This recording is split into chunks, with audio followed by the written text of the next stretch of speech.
صباح الخير، إن كان صباحكم. حاليا الساعة ب6:42 من 7:15. حبيت أن أصور لكم هذا الفيديو لضيق الوقت. ومساء الخير إذا كان مساءكم على قولة أبو وسام. اليوم عندي حلقة مهمة راح أقدم لكم إياها، بها كثير من المعلومات راح تهمكم. أتمنى أن تتابعوني وخلنا نستغل الوقت وخلنا ننتقل للكمبيوتر. مرحبا شباب، رجعت لكم مرة ثانية. طبعا وهذا الوقت من الصبح، يعني جدا مبكر من الصباح لضيق الوقت، ولكن راح أشرح لكم بصورة سريعة عن التصميم اللي سويناه. بالنسبة لي أنا بالطابق الثاني سوينا تقريبا 4 غرف نوم وحمام. مثل ما تشوفون الحمام 3 متر ب3 متر، عفوا الغرفة الثانية هي 3 أمتار و200 ب3 أمتار. هذه غرفتين كبيرة اللي هي 3 أمتار ب4 أمتار و650 يعني و65، وهذه أيضا نفس الشي 4 أمتار و65 ب3 أمتار، وهنا عندنا 3 أمتار ب3 أمتار. الممر راح يكون 3 أمتار و100 3 أمتار و200 مثل ما نشوف هنا، والعمق مالته 3 متر و100. وأيضا يحيط البيت الشبابيك من الجانبين. مثل ما تشوفون سويت هذا التصميم سريع يعني، ولكن أنا ما مركز بالواجهة حاليا. وحقيقة هذا التصميم أعتقد ممتاز بالنسبة لي العائلة الكبيرة، لأنه راح يكون أكثر من شخص يعني يقدر يستخدم هذه الغرف وبطريقة صحيحة. وإن شاء الله بالأيام الجاية راح نشرح أو راح نشوفكم التصميم اللي راح نسويه. ولكن قبل لا أبدي بهاي النقطة أكو أمور لازم نفهمها بالنسبة للبيوت وبناء البيوت، راح أشرح لكم إياها بصورة سريعة على مود يكون عندكم استيعاب شلون البيت ينبني وشلون السقف يكون بهاي الطريقة وليش تقسم بهذه الطريقة. طبعا بناء البيت يكون بهالطريقة هذه، الأرشيتكت يصمم شكل البيت، والمسؤول عن الكونستراكشن اللي هي الترابط يعني في بناء البيت من تسليح وما آخره وهذا. فهذول الاثنين هم دائما طبعا يتعاركون سوا، لأنه هذا يقول هذا ما يصير وهذا يقول هذا ما يصير، وبالنهاية طبعا من ينتهون ويتفقون الاثنين يجون يمي مثلا، خلينا نقول أنا أرسمها بالطريقة الصحيحة وبعدين أرسلها للمعمل. رئيس المعمل عنده أيضا شخص مسؤول عن الكواليتي والجودة يعني في استخدام المواد. هذا هو البروسيس اللي يكون. طبعا من وراها راح بعدين العمال هم اللي يستلمون ببناء المنازل. إذا كانت منازل جاهزة راح تكون هناك زوايا فولاذية تربط خلينا نقول الأضلاع، وأيضا بالنسبة للسقوف أو مثل ما نقول هي الأرضيات للسقف الثاني، هو تربط طبعا بطريقة عن طريق خراط يعني عن طريق ربط معين يكون فولاذي أيضا، وعن طريق الخراطيم المعدنية بعدين يملوها بالسمنت حتى يكون كبناء جاهز وكامل. أما بالنسبة للطريقة الكلاسيكية فيبني المنزل عن طريق مثل ما نقول بالطابوق، وبعدين يترك الحديد يصعد لي فوق حتى يكمل بناءه. طبعا بالنسبة للسقوف أو مثل ما نقولها بالطريقة الهندسة اللي هي الأرضية للسقف اللي يجي ما بعد الطابق، هي تكون طبعا بداخل يكون يعلبوه بخشب فريم خشب، وبعدين يصبون السمنت طبعا بالإضافة للتسليح. والتسليح راح يكون شبكة من فوق شبكة من الأسفل، والشيش أو الصيخ الحديد يكون طبعا تختلف من ديامتر إلى عمر ديامتر، يعني خلينا نقول من قطر إلى قطر، قسمين يكون 8 10 تستمر. شوف حسب البناء. وأيضا بين مثلا خلينا نقول كل 150 هارت اوف هارت يعني قلب إنه يكون يتوزع بهذه الطريقة، وبعدين يصبون السمنت وتكون الأسقف. طبعا بالنسبة للحوائط تكون تنبني بهذه الطريقة، إنه خلينا نقول هذا الحائط الأساسي، بعدين يجي هنا يعني عوازل، وبهذا العازل إنه طبعا تكون هنا اكو مثل خلينا نقول روابط شوكية انه تربط بين الحائط الخارجي والحائط الداخلي. طبعا بناء المنازل تعتمد على كثير من الامور، منها مثلا انه مثلا باوروبا هنا مثلا مكان رطب، انه مثلا يحتاجون يخلون عوازل وحائطين. الواجهة الامامية والواجهة الخلفية للمنزل تكون دائما ارتفاعها اعلى من الحائط العادي. ليش؟ حتى تلزم السقوف او الارضيات للطابق ما بعده. فتكون بهذه الطريقة. أرجع وياكم كيف ينبني البيت. طبعا تعتمد على أمور أساسية. أول شيء لازم نعرف إحنا مستوى ارتفاع البحر عن الماينفيلد اللي هو عن الأرض.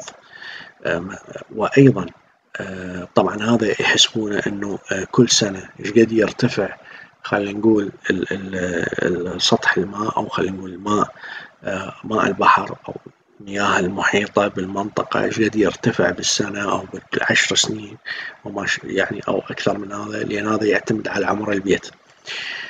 ثانيا ايش قد تنخفض الأرض، مستوى انخفاض الأرض خلينا نقول مدة معينة، لأن حتى نعرف احنا من نطلع الكتلة بكل وزنها أو نخليها على هذه الأرض، زين ايش قد راح تنخسف هذه الأرض. يعني إذا أرض رملية لازم خلينا نقول نمدها بالرمل، وبعدين نسوي لها قاعدة رملية قوية حتى نبني عليها البيت. وطبعا بالنهاية لازم نعرف قياسا من مستوى البحر، إذا لمدة 100 سنة مثلا يبقى البيت ايش قد راح يرتفع البحر بهذه الفترة حتى يبقى البيت هو أعلى، ينبني أعلى. وبالنسبة طبعا بالمجاري نفس الشيء، يعني تأثر على المجاري، ضغط المياه يأثر على المجاري. طيب بهذه الحالة فهذه لازم يدرسها المهندس أو الأرشيتكت بالأحرى، إنه كيف راح نسويها. وأيضا الكونستراكشن اللي راح يسوي، خلينا نقول الكونستراكتور اللي هو اللي راح يسوي الكونستراكشن للبيت. طيب بهيجي حالة هذه فهمناها هذه الاثنين. طيب طبيعة الأرض هي شنو؟ رملية، صخرية، طينية، ترابي، شنو يعني شنو نوعها؟ يعني شنو نوع الأرض على مود حتى نبني عليه، لأن الأساسات أيضا راح تعتمد عليه. طبيعة الأساسات ونوعية الأساسات، اكو أساسات خشبية، اكو تصير بها مساند على مود ترفع البيت حتى لا ينزل البيت، اكو كثير من المسائل تعتمد عليها. طبعا ما أقدر أتطرق إلها بهذه الفترة لأن الوقت قصير بالنسبة لي، ولكن يعني طبعا هاي كل الأمر يعتمد عليكم إنه ناس تدعم القناة حتى تكبر، لأن أنا محتاج أقل شيء ربع ساعة إضافية حتى أقدر أشرح لكم بها كل شيء. فيا ريت لو الكل يدعم والكل يشارك والكل يحث الناس انه تشترك بالقناة. لا تستخسرون اللايك والتعليق والى اخره، ويا ريت نكون باليوتيوب لانه اليوتيوب هو راح يشوفه. على العموم ارجع لكم الى الموضوع يا شباب.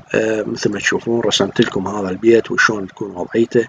هذا مستوى البحر وايضا او مستوى الماء، هذا الماينفيلد اللي هو مستوى سطح الارض. البيت راح ينبني بهذه الطريقة. الأساس هنا أول ما يتخلى طبعا هو يكون تقريبا 40 سنتيم، احنا متعارف عليه. وبعدين ورا ما يصبون الأساس اللي هو نفس الخريطة نفس التصميم، خلينا نقول هذا الطابق إنه نفس الترتيب ماله يكون على الأساس حتى يكون يحمل أو أساس ينبني عليه الحوائط أو الجدران. هنا يجي عندنا يصبون بعدين الأرضية، ورا ما يصبون الأرضية ويكملوها يبنون الجدران اللي سواء خارجية أو داخلية، شرحتها قبل شوية. فارتفاع البيت يقاس من هذه النقطة إلى هذه النقطة، هذا هو الارتفاع مالته، يسموه بيلمات أو بيل سايز، القياسات مالته راح يكون. حقيقة هو منه ينقاس أي شيء جوا هذه النقطة راح ينقاس بالسالب، يعني راح يكون مثلا ناقص 40 اللي هو الأساس، وبعدين يجي 40 اللي هو الأرضية، ومن بعدها يجي الحائط يرتفع. فهكذا تقاس الأمور شباب. بالنسبة للسقوف راح تكون هناك عدة أنواع تعتمد عليها. قسم بها تحتاج إنه حوائط أو خلينا نقول جدران أساسية على مود يوقف عليها أرضية الطابق الثاني خلينا نقول. فقسم بيها تحتاج وقسم بيها ما يحتاج. هذه عدة أنواع، راح أترك لكم اللينك مالتها أو الرابط على مود تشوفوها، يمكن هي مكتوبة بالهولندي بس قدرون أن تترجموها باللغة اللي تحبوها. طبعا أكو كثير من عندها، هذا اللي يسموه اللي هو الفطر، اللي هو سيستم الفطر، إنه يكون من فوق مثل الفطر يصير شكله وينزل، فهذا يرفع إذا كانت عندنا مساحات جدا ضخمة فهذا يصير مثل المساعد مالتها فيرفع السقوف. وعندنا أيضا الثاني اللي هو مثل يعني نقول عليه بالعراق الشيء مال اللي هو يكون البروفيل اتش، يصير شكله اتش، اللي هو يكون من أقوى الأنواع الكونستراكشن، واللي كان يعني يتعاملون بالستينات والسبعينات بهذه الفترة. بعدين اجت وراها أنواع من السقوف الثانية اللي هي الساندويتش وغيرها وكثير من السقوف. مثل ما نشوف هنا عندنا هذه السقوف اللي تستخدم الكرات البلاستيكية اللي حتى تصير التجانس يكون أقوى بالسقف، يعني مو بس حديد يكون، ولكن يكون هناك ترابط بين المساحة كلها، وهذه تستخدم أكثر شيء بالعمارات والبنايات الضخمة. وهذا مثل ما ذكرنا اللي هو مرات يكون من الخشب، إذا كان البيت مبني من الخشب فهذا الكونستركشن يكون مالته بالنسبة للسقوف. عندنا طبعا الزجاج أكو نوع من أيضا، يكون الأسقف الزجاجية واللي يستخدمون بأماكن خلينا نقول السياحية وغير السياحية يعني، أو مثلا بيوت خاصة ممكن تنبني. ف هيك تصير الأمور طبعا. و يعني أنا للأسف ما عندي الوقت الكافي على مود أشرحها. اللي أريد أقوله أيضا أنه يعني أي مساحة، أي بناء ممكن نستخدمها تعتمد على رغبة الشخص. يعني مثلا أنا هناك كنت أقدر مثلا بالمنزل أو بهذا البيت اللي صممناه إنه مثلا ألغي هذه الغرفتين وأسوي مثلا هنا شباك كبير من الجانبين حتى يعني أخلي الشمس تدخل، ولكن أنا استخدمت هذه المساحة باعتبار أنه أنا أتكلم عن عائلة كبيرة وشون نقدر نستخدم أو نستغل المساحة بأكبر شكل ممكن. أحبابي أتمنى أنه يكون الفيديو عجبكم، وأنا آسف لأنه وكأني أنه أسوق سيارة بخط سريع، ولكن حقيقة أنا لضيق الوقت هو هذا اللي ضايقني. وأتمنى أنه فعلا أنه تحثون الجميع يشتركون بالقناة حتى أقدر أخذ راحتي بالشروحات. أتمنى لكم أيام سعيدة، وأتمنى لكم حياة جميلة وأسبوع مبهج، وأشوفكم في الحلقة القادمة أو بالفيديو القادم. يلا مع السلامة.